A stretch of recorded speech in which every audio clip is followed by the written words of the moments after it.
Okuma çok olanı geldi anayım ben kapalına. Bir ayrak koyu gidelim, çıktım. Öyle kimin yanatını yanamını oraya getirir. Ben talep ederim o kocaman rahatı. Doğrudan rahatı talep ederim. Geldiydim. 5 saat ödemem düzdüydüm. Yöne niye istemem birini az gider ne anlar. Boş gitmem. Ölümlü o istemem. Yarışı net de olmaz. Yarıman net de olmaz adamlarda.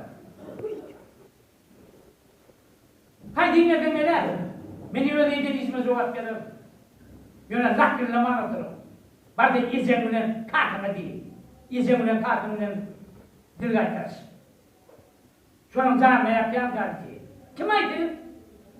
Yöne bir kağıdını yordun. Bir yıl suyla mat gider durma. Özüme bir gider yöne ona mat gider. Yıkacaksın tek oturur orada. Bari muhtar.